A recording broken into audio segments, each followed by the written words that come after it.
In fact, I like wrote that out of disappointment of an ex. Hey,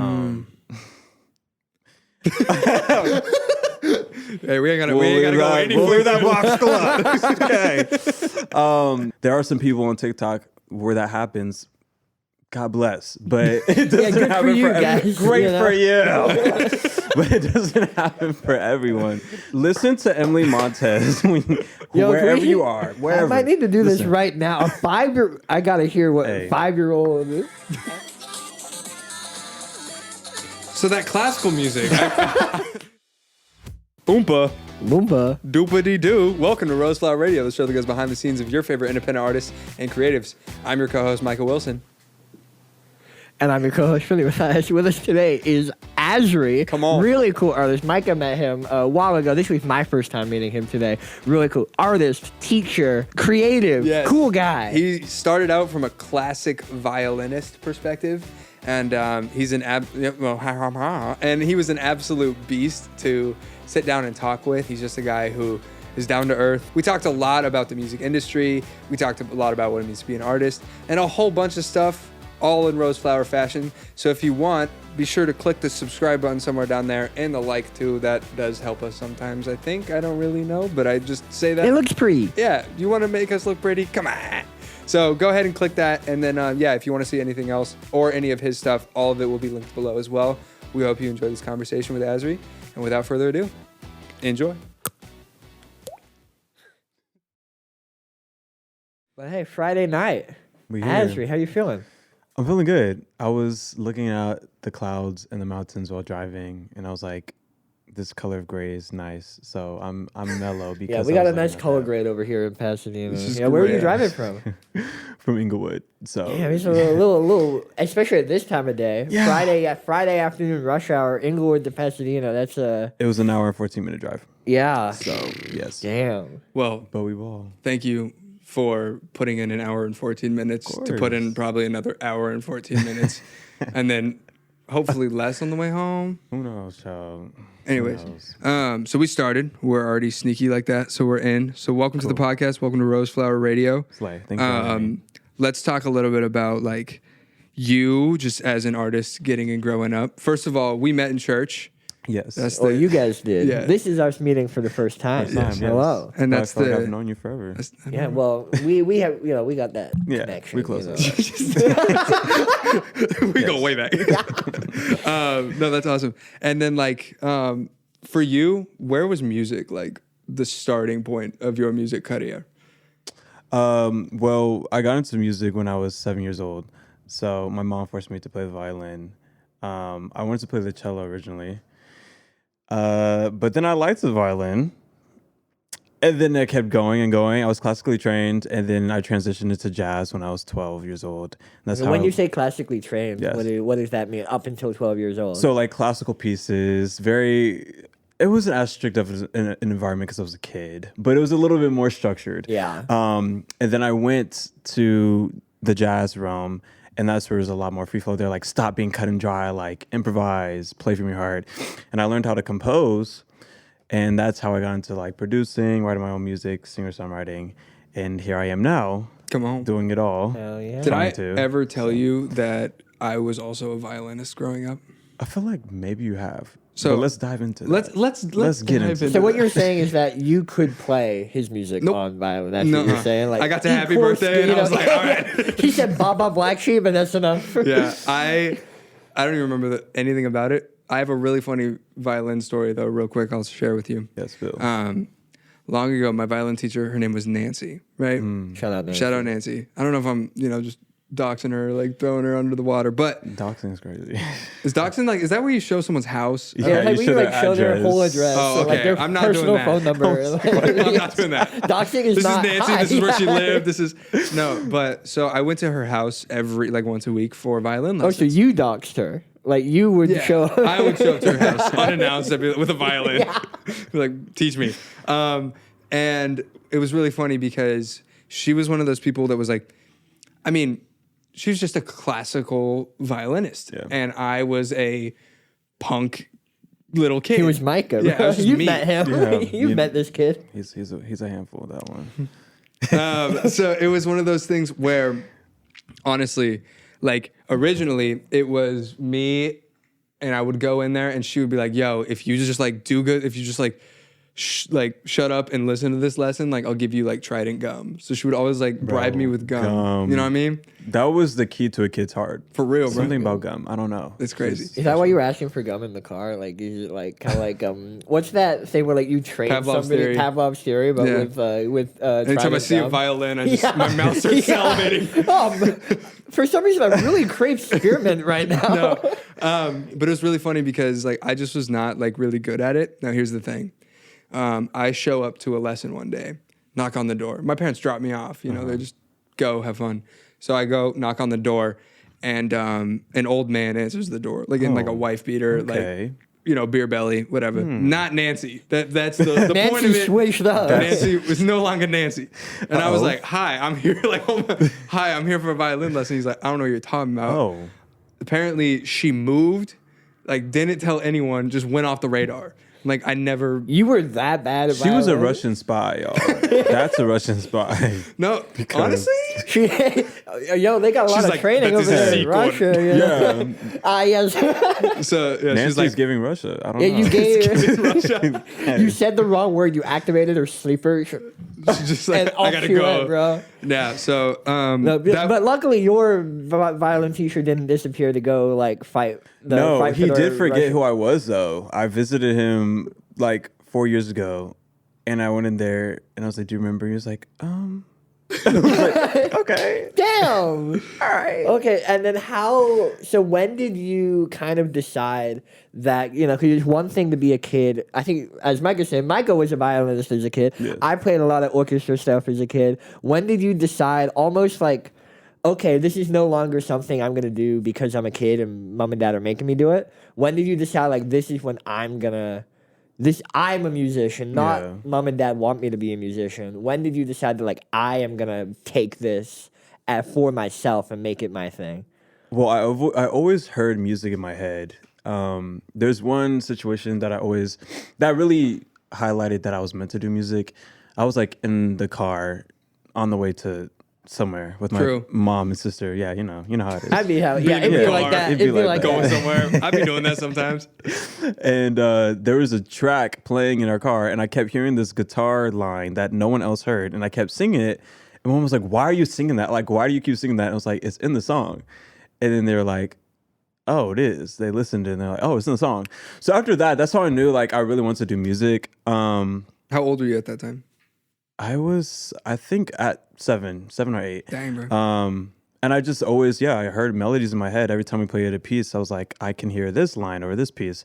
So I just began to explore that in my bedroom and started creating my own pieces. I used to record like one track on my mom's phone, another track on my dad's phone, another track on my brother's, and then play it next to a speaker, and then record another. Multi-track, the OG way, the OG stacking. That's the 2001 multi-track right there. That's crazy. That's you have no money, you gotta make do. Okay, so yeah, I did that. I think that was the decision where I was like, yeah, I want to do music for sure. And then when I composed, that was like such a big moment for me because that was like, okay, I really want to do this. What do you compose with? You mean like how do I write it? Well, like, sorry, well, I guess maybe that's a better Yeah, question. like, are you a paper composer? Are you a MIDI composer? Are you, I started on paper. Okay. Yeah, I was taught to do it on paper. FACE. Yeah. EGAD. Go on, Mike, you got Almost a there. degree. You're getting a degree in this Face. in 3 weeks. Ooh, oh, that's facts actually. Hey, don't be. I did not do the theory part that well. It doesn't matter. You're right. You know it deep down. We don't need even theory. it, At the right end of now. the day, I'm blanking it's out. night. We know. We're good. We know. But yeah, so I started on paper. Then I transitioned to Logic when I was 16. There you go. Yeah. Then I started getting to the sampling. You're not a Sibelius guy. Oh. That's a no. Sibelius. Sibelius is like Pro Tools, like Avids. Oh, The purple Pro and the Tools purple gives one. me a headache. I took a class in college for that. And, Okay. And then you said that you transitioned into the jazz stuff and then into the artistry kind of stuff. Yes. So at what age did you decide okay, I can say for me it was from like 14, 15-ish. I was like, damn, everyone around me is kind of like deciding where they're going to go to college or do all that. I guess 14? Yeah, in the UK. Yeah, like 14, Hey. 15. Yeah. Same. I went to Yeah. college prep school. So. There you go. Yeah. So it's like, was it about that age? Like, Y'all was smart. it then when it was like, this is when I'm going to decide to do music? A little bit earlier. I think I always wanted to pursue music. I didn't always declare it out loud because I knew my parents didn't. My dad wanted me to be a judge. My name literally means God's helper who judges. So Yeah, he set it up from birth. Yes. He set it up from Like, this boy You better really judge. threw a Yes. spanner into the works. That's crazy. Wait, yeah. Asriel specifically or the Jordan. Jordan means to judge. Yeah. So. But yeah, no, I definitely chose music. More appealing than judge work? Really? Oh yes, of Really? course. I still judge, but That's not professional. just not in the courtroom.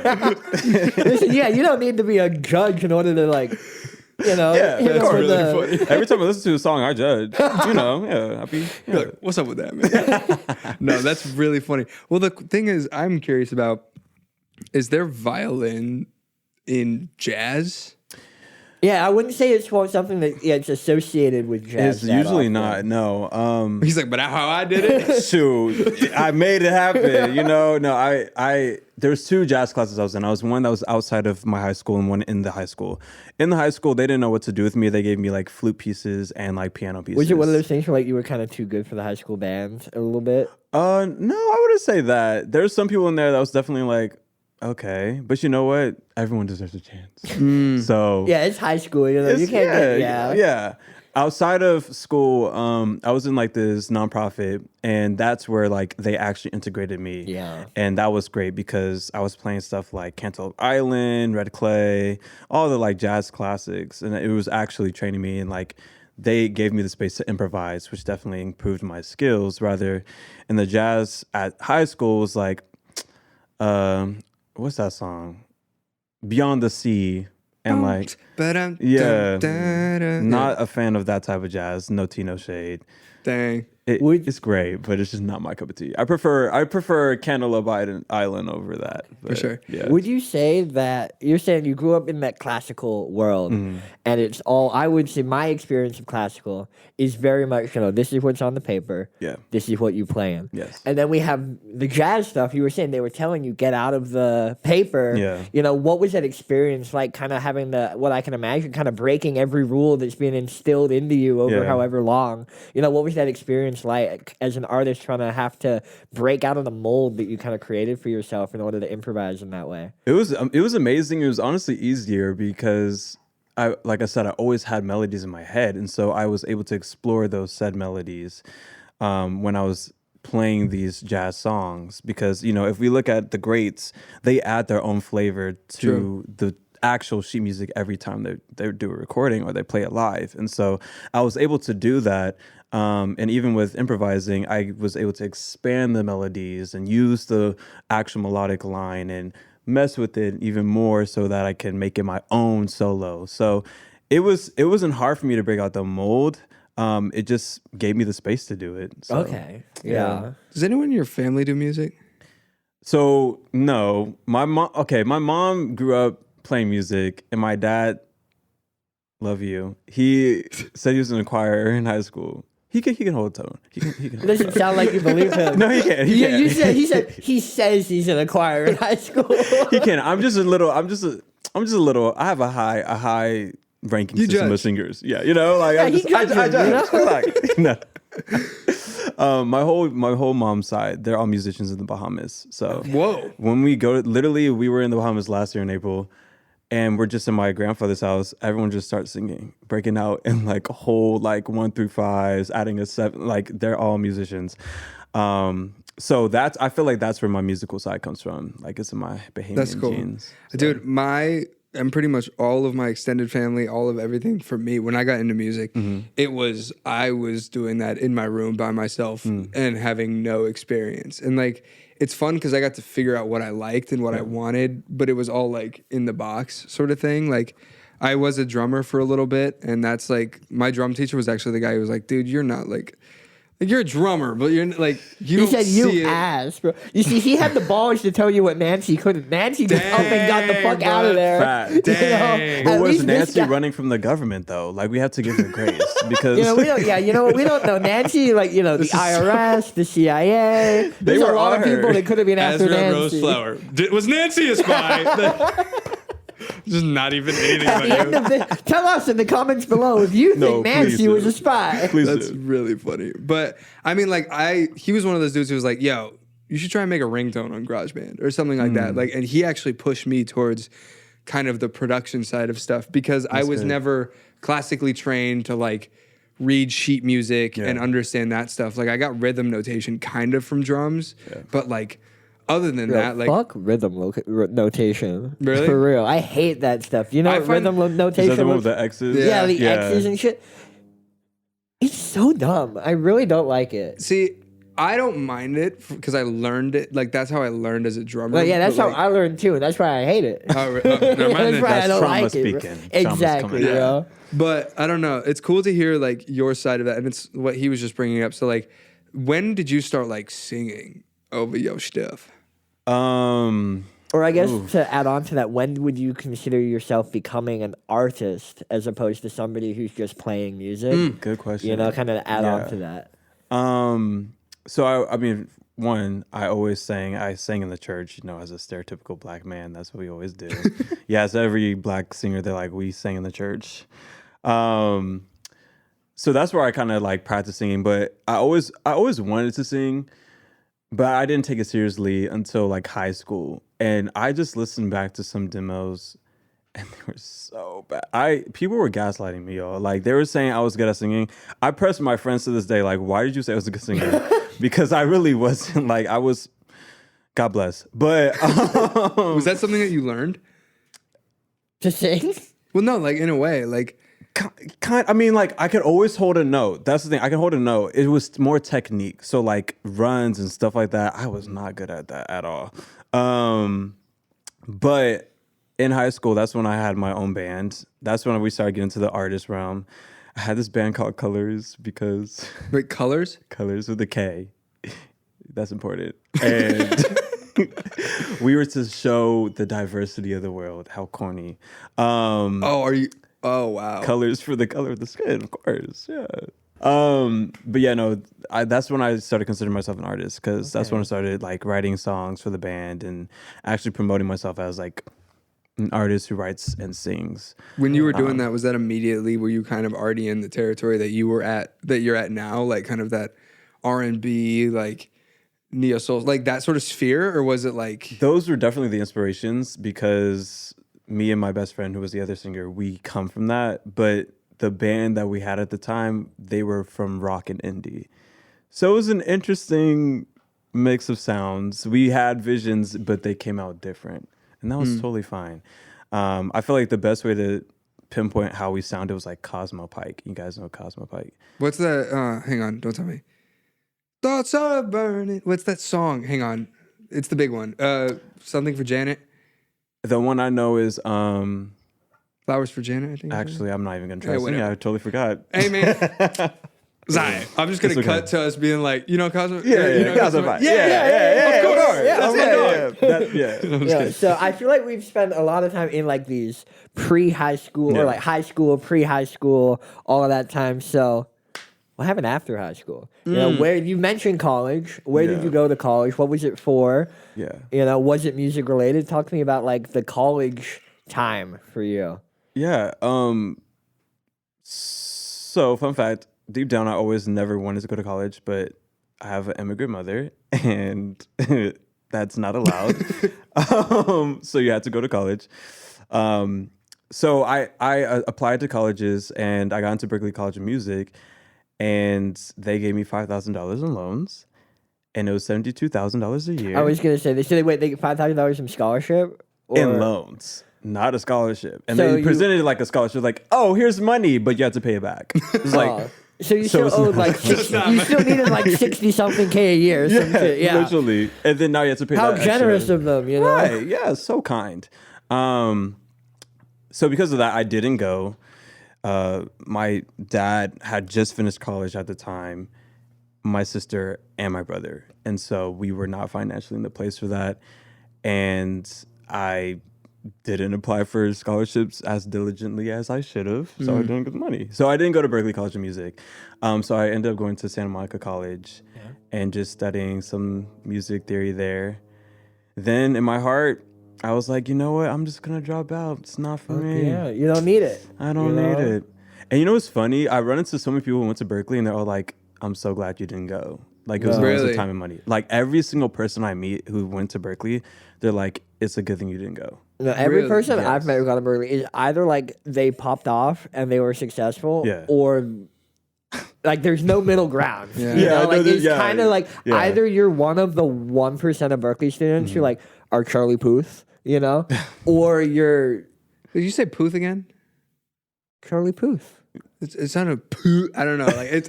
Yo, why all day? Micah has been throwing strays at me for no reason. I'm sorry. I didn't mean it. Yeah, hold on. Micah and I need to have a little moment here, real quick. Okay, a little couple Red table talk. Let's do it. Just kidding. But yeah, well, the thing that I've always wondered is like, I feel like the Berklee thing. Like, first of all, no respect to anyone. No shade, you guys.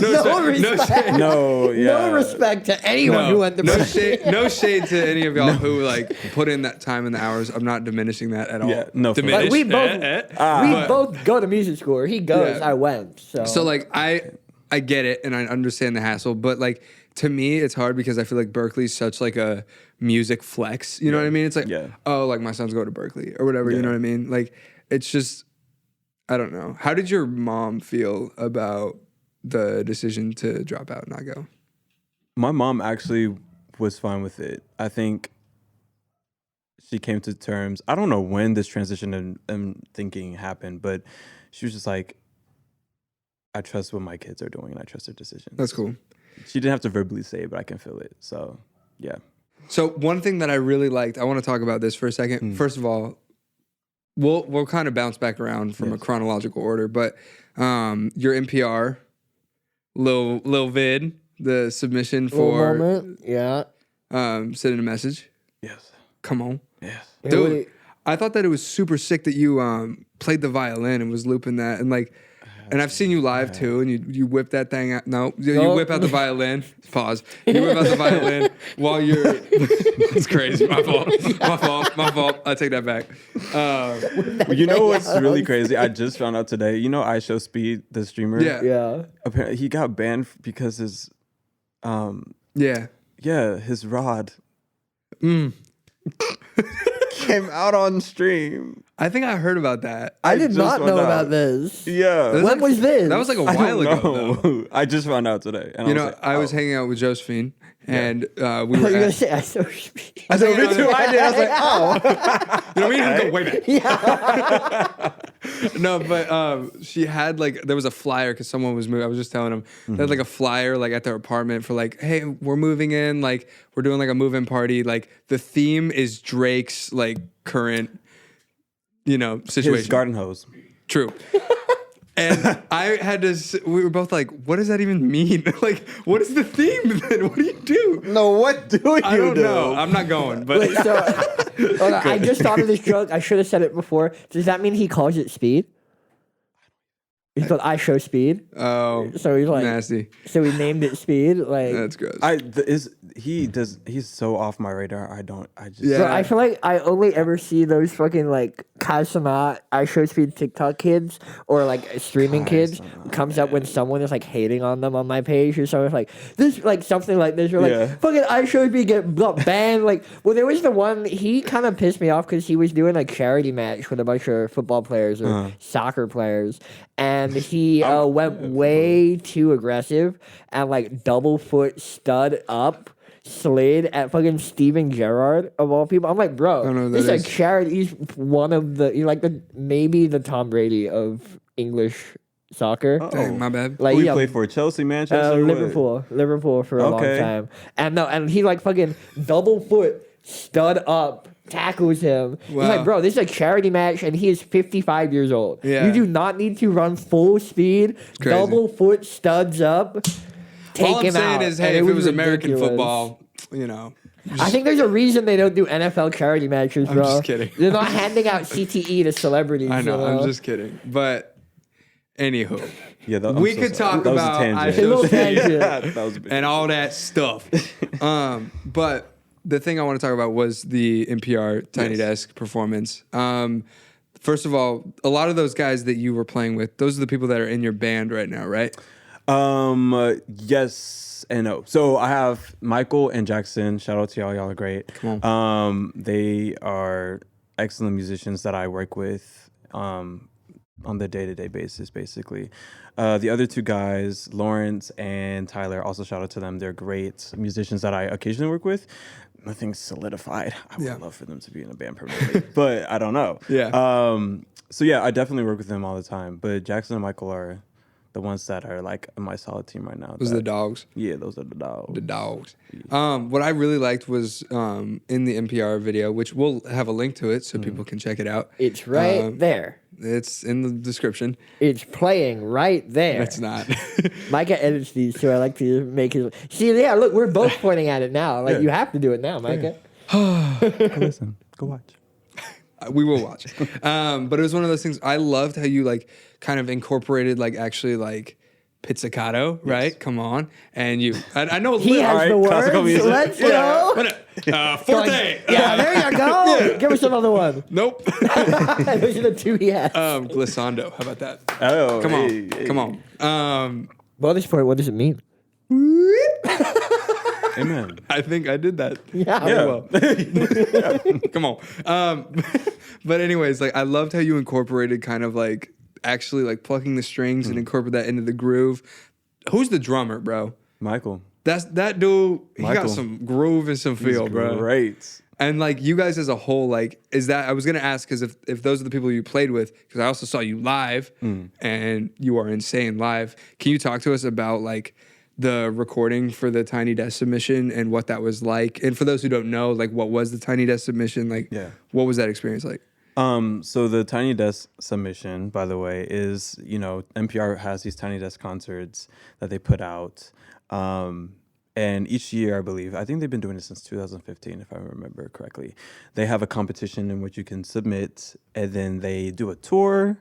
They headline you on a tour, and they pair you with a industry mentor. Is it just one winner? There's one winner, and then there's a runner-up who opens up for that winner. Oh, cool. If I remember correctly. So it's a great opportunity. If you're a musician, you should do it. So in terms of preparing for that, Jackson helped me produce Sending a Message in the first place. So he already knew the song. Yeah. One day we were just in the studio and I had played these chords and I was like, hey, like, let's chop it up. Let's try to work on this. And that song that's out to this day is only one take, by the way. Are you serious? Yes. Like the actual like that was song the that's first out. and last time we recorded the vocals, and the first and last time we recorded the keys, and then we added like the bass and like the pits after. Yeah. But yeah, and then we abandoned the song for 3 years and then came back. Are you serious? last year or this year? Yeah. Dang, Yeah. bro. Yeah. So It's so good. thank you. What Appreciate is it. that process like? I have a lot. Jared, in fact, over there in the corner, similar kind of vibe.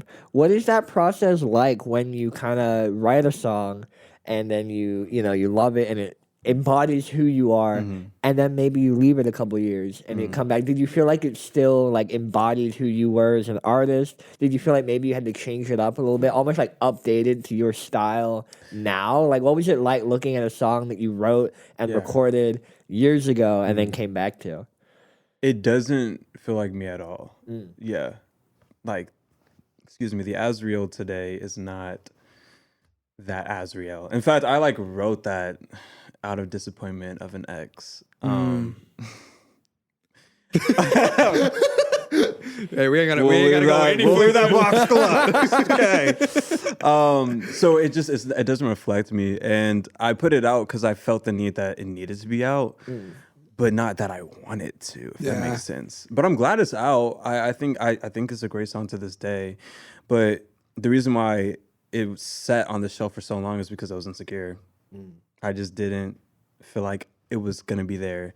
But sometimes you're never gonna reach that place. Yeah, Sometimes you just gotta let it be. What do you raw. think changed? Was it just more time and more maturity, or do you think was there a specific event where you're like, okay, I need to start releasing now, or was it just kind of a general? Both. Okay. Yeah, I think it was a maturity thing. I just had to break out of that mindset that Yeah. I'm really such a perfectionist and I can't be that way.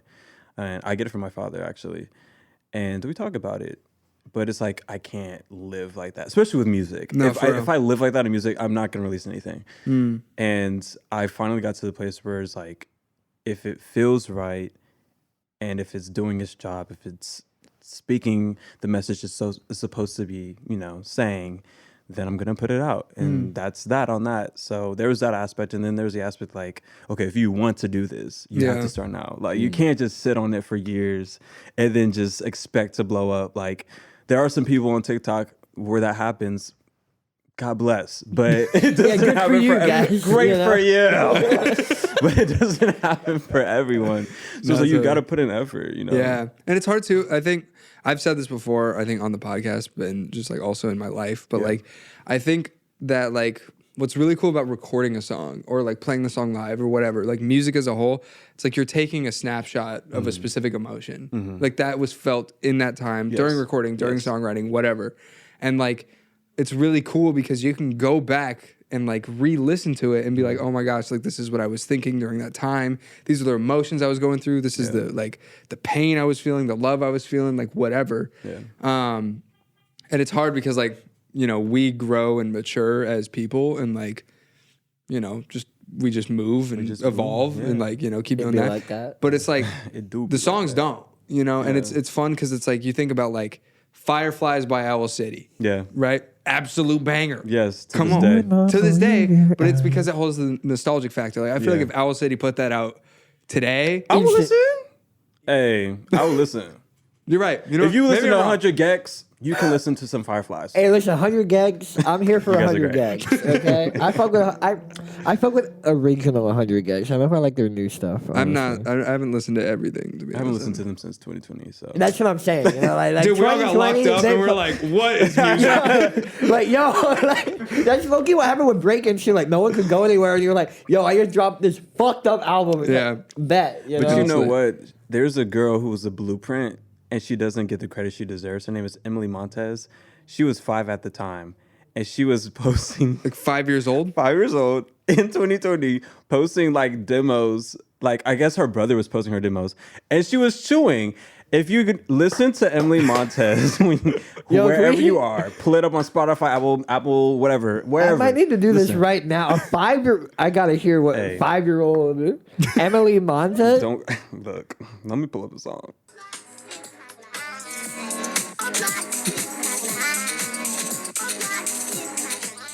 Bjork wish she could. It's got lyrics too. So that classical music. I can see why you're so inspired by that coming from the classical world. Like that really lines like Mozart, Beethoven, Yeah. Emily Montez. Exactly. They It's the wish goats. it. It's the goats. It's the goats. I grew up listening to Emily. Put my kids on, bro. Can't wait till my kids come to me. Dad, did you ever listen to Emily Montez? That's crazy. Thank you. Jokes aside, though, but that's We that's weren't another, joking. Sorry, very serious note aside, though. That's something that I actually find cool about you, just as a person overall too. Is like I love like we talked about like Choker, and like I showed you like quickly like that album, and you immediately were like, "Yo," and like was on it. And it's like I think that there's a really cool like. You're one of those people who like listens to a lot of music, and I feel like you get a lot of inspiration from a bunch of cool things. I think it's really cool that you came from a classical background because you have like the music theory knowledge to now apply that into like cool seventh chords or whatever. But like I think that that's something that you do really well naturally is like kind of blend a bunch of different genres together. Would you agree with that statement or? Yeah, honestly, when people ask me what genre I am, it's hard for me to answer because I feel like I pull from so many different places. Yeah. It really is. Yeah, I just can't. So I say I'm genreless, but my roots, vocal wise, are like R&B and gospel, of course. And like when it comes to composing, I feel like as of late, it's been very much like bedroom folk. Cool. Like, I don't know, that's just been resonating with me a lot. Just a very earthy, sultry, emotional voice with like dogs barking in the background. Like, I don't know. Like, How do you that's just compose me. dogs barking? The dogs On know the end of 4. 1, 2, 3. That's really funny. So would you consider yourself more of a composer than a producer? Ooh, that's hard. I don't know. As of late, I've been doing a lot of producing. Cool. So, especially with my friends Michael and Jackson, we've been producing beats and just sending them over to artists and stuff. So I've been doing a lot more sampling. I'm like all over the place. That's why it's so hard for me to say Yeah. like where I am, because I don't like to put myself in a box. Yeah, no, wherever like my heart is leading me that day, I try to do it. So yeah. That's super sick. I feel like that's something that separates like just kind of a hobbyist into someone who's like pursuing it. Because like I think someone who's like really, really passionate about music would not get caught up in the fine print. Like it's not like, oh, like I just want to do this, like this one. And there are people who are really, really good at one thing. I'm not discrediting that. Like John Mayer is John Mayer because he's an amazing guitarist. You know what I mean? And some other things, but like, that's John Mayer. Another thing. But like, that's what I'm saying is like people who are like fascinated about music explore music. They aren't just very like confined to like one thing. I want to talk about your first single too, which is All Is Well. Yes. Talk to us about that production. Like where'd that come from? Where was that from? Yeah. I was in my house alone one day. Rare to have. I live with my family. And I just kept hearing da da da da da da da in my head. Then I heard All Is Well. And I kept singing it and singing it and singing it. And then I just put it in my phone, stored it away for a year, came back to it. I'm sensing a pattern. Yeah, no, it is. And then guess what? I called Jackson. He came. We built the track. It's a pattern. That's awesome.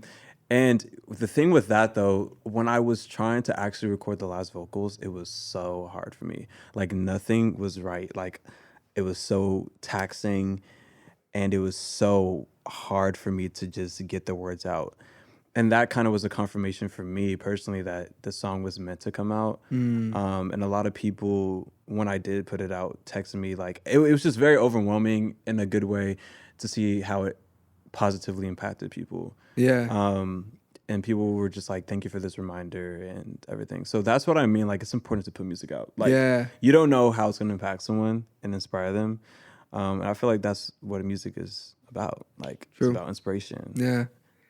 So, yeah. I feel like it's hard too because it's like you also want to like be authentic, have your own artistry, represent a brand, do all these things, and like be like official enough to get noticed by like people where it counts or where it matters, whether that's like a label for you or like promoter, whatever you name it. But then also be authentic enough to like still reach out to an artist or like reach out to fans and like cultivate that. It's hard, man. And like we've talked about that in the past. It's just like the like just kind of this industry that we're in right now is just kind of it's just crazy, man. It's very icky. It's a good way to put it. At the same time. Yeah, I know. It's a weird place. Because like we have a lot of authority now that's like TikTok and stuff, but then it's like we don't because we're still kind of with the algorithm and like I don't know, man. It's an interesting world we live in. I think like I remember my old high school music teacher telling me like no one appreciates music like they used to back in the day. Like I feel like because of COVID, we've learned to appreciate music again, and now everyone goes to shows. But back when we were in like high school, no one was like, let's go to a local jazz club and like listen to some jazz tunes after work with a glass of wine. No one was doing that. I think people were like, before the pandemic, I think people were just kind of like, I'm gonna sound like a boomer here, but like becoming online, like everything was like, oh, why would I go to my local jazz club when I can, go watch like shit from the 40s that's incredible on YouTube, or like even just go on Spotify and listen to like my favorite artist. I don't need to go to the local jazz spot. I think it was COVID that kind of made us realize like, oh, if I don't go to the local jazz spot, there will be no more local jazz spot, you know? Yes. And also no more local anything. Yeah. So, I think COVID really kind of like brought us back. I think we're going back along it though. We're going Yes, back along the Yeah. same road we were going Yeah. down, but COVID kind of pushed us back quite a Yeah. bit down Yeah. the road. You And know, you mentioned your music teacher. Yes. Speaking of music teaching, Yes. you Oh. are currently a music teacher. Yes. well, what an incredible segue right there. Do you Yeah, want us smooth. to talk about that? We can talk about that. It's interesting. What age do you teach? High school. So from grades, I think 10 to 12. See, like that, I feel like that's the best age to teach because they're like, I worked a summer camp last year. It was about that same age. Yeah. You know, where like the They're thing, well, the sentient. thing for me is they're not stupid. You know, like they're Yeah. like you can talk to them Oh, and but be little like, kids "Yo, are? look at me real quick." You think little kids are Little stupid? kids are stupid? Yeah. Wow. Have you seen a toddler like trying to open a door or something? Okay, but these kids these days are different. Like my little cousin's 8, and she's talking about Rizzler period. Like that. Yeah.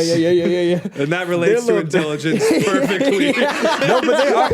Hey, they are smart though. That's what because they have the phones. Yeah, I that's don't true. need if a kid ever comes up to me and says the word Rizzler, I'm gonna fucking cry. That's really funny. Bro, she puts on like a face mask every night because she's like, my pores will get clogged. You're 8. You're 8. You're 8. Literally, at 8 years old, I was worrying about Legos and Legend No. of Korra. Be so for real. What? Like, what are you talking about? No, I feel like pores? oh my god, I sound so old when I'm like the kids these days are growing up too fast. But it's true. The Like, kids man. these days. Jesus, at 8, I was like Minecraft YouTube video, enter, you know? Like, Dude, my mom made me do like a time limit when I was doing Minecraft. Like An she was hour a like, day, Yo, bro." you get an hour a day, and I'd like go up to like the kitchen timer and like crank a little extra 15, and then like because I knew I had to build Sneaky, another bro. portal, and Yeah. I'm gonna mess up, you know. No, but how would you say that teaching has like does it affect your music at all? Would you say? So it definitely is bringing a lot of music theory back to my mind. I Because you got to teach yourself before you can teach them, right? Yeah. every day I'm realizing like, ooh, I forgot this. Like it's like, ooh. I literally text my sister. I had a class on Tuesday that was just not good. I don't know where my head was at when I was making their homework, but I was putting the wrong information. I was like- Oh no. So yesterday I was like, guys, where's it? And I shredded. I was like, okay, here's your new homework. Don't pay attention to that. So it's good in the sense where it's refreshing my mind, and it's also really encouraging just seeing their brains work. I don't know, something about that's why I low-key want to have kids even more now, because just seeing their minds work and Yeah. then them like the light bulb going off, like, ooh, I actually do like this. And that's what a good teacher does too, by the way. So props to you, brother. Thank you. Last Thursday, I brought my violin to play because I actually never showed them how I played. And one of the kids got on the piano and I soloed with him. I'm like, you guys are amazing. Like, just get through this music theory part and we can actually get to the fun part of just playing and stuff. Like, because Yeah. the thing is keeping rhythm and like understanding what you play. That's important in music. Like, as much as people will say, like, it's not, it is. Like, Yeah. it is. Especially if you're in a group setting. Like, everyone has to be cohesive and on the same wavelength. So, but like, he was he's so talented. Yeah. And like, he was just playing so fluid. I'm like, I would think you've been playing since you were a baby. Yeah, you're Yeah. like, damn, okay. Yeah, I'm like, no, for real. Yeah. You can teach Come here, me. job, bro. No, that's awesome. And then one thing, like, I think moving forward, I want to ask you, because you're talking about like playing really fluid and stuff. You guys, like, as a band, are just like pocketed, bro. And it's like, it's so dope. And it was one of those things where, like, don't get me wrong. Second I met you, I was like, that's a music dude. You can see it through and through. Like, you know. It's my outfits, huh? No, it's not the outfits. I mean, they help, but no, just kidding. But like, it's that like, there's like this passion that you just like pour out of you like always, which is awesome. But what I think is really cool is like seeing you play live. That was like a brain click for me because it's like obviously I've heard your music and like, but what you guys do at a live setting, if there's like shows coming up in the future, like, and if someone's listening to this, you need to put them on because like they need to see you play live because I think it's one of those things where it's like, whoa, like this is different. Yeah. You know, this isn't just like somebody who's just like, yeah, guys, I make music and then plays like C, G, A minor, F, you know, or whatever. Like, Yeah. no offense to that, but and maybe we'll talk about that later. But like the whole thing is like, like I really am just like inspired. I'm motivated by you seeing Wow. you play live, because it's one of those things where I see it and I'm like, I gotta work, bro. No, I gotta put in no. but like it's really cool to see. So I'm just Thank you. gassing you up. On the topic of like kind of maybe new things moving forward, what is up next in the basket for the Asri? We have some singles cooking. Let's go. We have some singles cooking. I think it's going back to what you had asked earlier. It's more current to where I'm at music wise. So I'm really excited for these next singles. Yeah.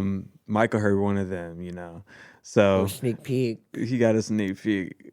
I don't say a word, bro. But we're elevating since you heard that. That version's Okay. different. Yeah. So I'm really excited for everyone to hear it. I'm really bad at plugging myself, but I will this time. If you want to keep tabs, follow me on Instagram at Stop Azriel, because I can't be stopped. Is that why? Yeah. Dude, he's got like the tagline and everything, right? Yo, he got it like me. That's He got I'm it as better. real as it gets. You feel me? Come on. Big brain. There's one thing I wanted to ask you specifically about CCM. About who? CCM, Christian Contemporary Music. Cook 'em. Cook 'em. Cook 'em. You know what I mean?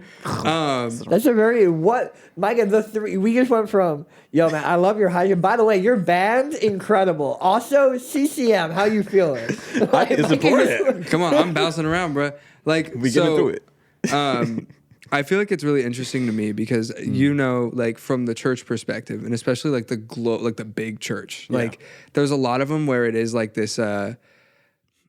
They want people to connect to the music, so they play like and maybe it's different from like maybe coming from like a gospel background or something like that. But like, what are your opinions on like that sort of music, like the worship music that like gets played in the church a lot of the times? Like, do you see it as mundane, or do you see it as like? I'm asking that personally because I have an opinion on that, but I would love to hear yours. Yeah. When it comes, so I would say when people make like Christian music and you see it on TikTok, like the rap and like the R&B, I have a different opinion from that than I do for like Christian worship. When it comes to like Christian artists who are like making raps and stuff, power to y'all. I think it's cool. And I think it's expressive. I think one thing that I will say that I want to see differently is stop saying you're the Christian this, Christian that. Like, you're not the Christian Tame Impala. You're not the Christian Ice Spice. You're not the Christian. I don't even know how that's Christian gonna work. You're not the Christian. Like, you are you. Yeah. You can do a type of style that emulates that said artist, but you're not them. Yeah. Like, don't compare yourself. I think that's what I get so irritated by that. But when it comes to, I think we are getting into a new realm of Christian music where it's not as mundane, to answer your question. And I think that's exciting, but I want us to draw from inspiration of what's placed inside of us rather than trying to do whatever everybody else is doing. That's not important. Do what's in your heart. And when it comes to worship, I do think some worship songs are mundane. But that's a different conversation. That's more about like my spiritual background and my understanding of that rather than a music standpoint. Because I think the musicians who actually end up playing on stage are great. Like, some of the best musicians in the world are in the church. Yeah. Hands down. Yeah. Like, me and my friends talk about all the time. Like, we saw JD Beck and Domi perform. Yeah. And no tea, no shade. Like, I've been seeing that my whole life in the black church. People who kill on the keys and kill on the drums. Specifically drums and keys. Yes. It feels like church players. And the bass. They're just like, I can't speak for a bit as a drummer, and then see my sister plays keys, but drums and keys specifically as like, I meet a drummer like, oh, I'm a church drummer. Like, Yeah. okay, fuck you then. Like, you're like a god then. You know, especially church. You know, they got so much shit to play with. They play, well. and They're just like the four.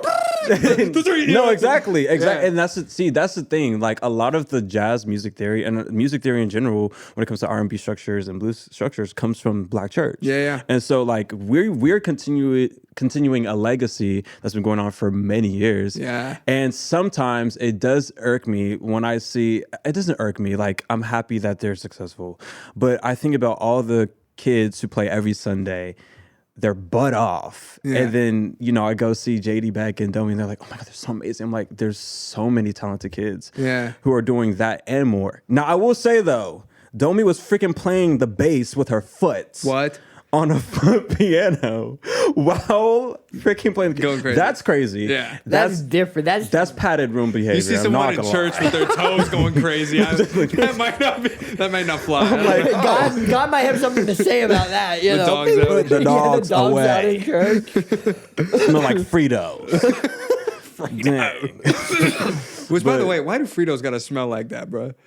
I don't know. I think, life imitates art. I don't even know what that means.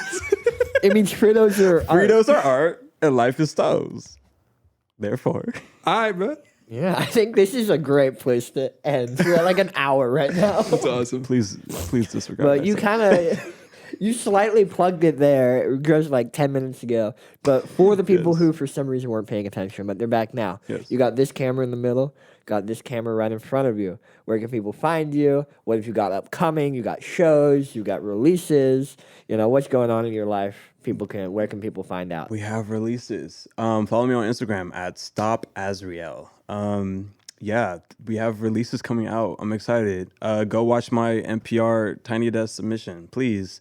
Just so you can see a little bit of how I sound live. And be well. Take care of your body. Drink water. I love that. Yeah. We have not had someone who just does outside. like the self-help at the end. Be like, so for skincare, what we're gonna be doing today? Make sure you apply the vitamin C serum. So that 8-year-old told me to always put on the show. Yeah. That's awesome. Micah, where can everyone find you? You can find me on Instagram and Twitter. Not Twitter. I don't really use Twitter anymore. I'm not a Twitter guy. You know what I mean? But It's Instagram. X, actually. Are you an Xer, right. Micah? No comment. You can find me on Instagram Pause. at Shoelace Music, spelled SHOOLACE Good stuff. MUSIC. If this comes out when I think it is, I may have just had a song come out. So new lace is coming into the building. New Lace. Hey. Okay. Come on. And Finlay, where can they find you and Roseflower Records? You can find me on Instagram at Finlay Did It, because who did it? Finlay did it. I've got him trained. It's great. You can find Roseflower on Instagram and on TikTok at Roseflower Records. You can find us on X at Roflow Records. You can email myself, Micah, or Logan at our names at roseflowrecords.com. And you can also check us out on at www.roseflowrecords.com.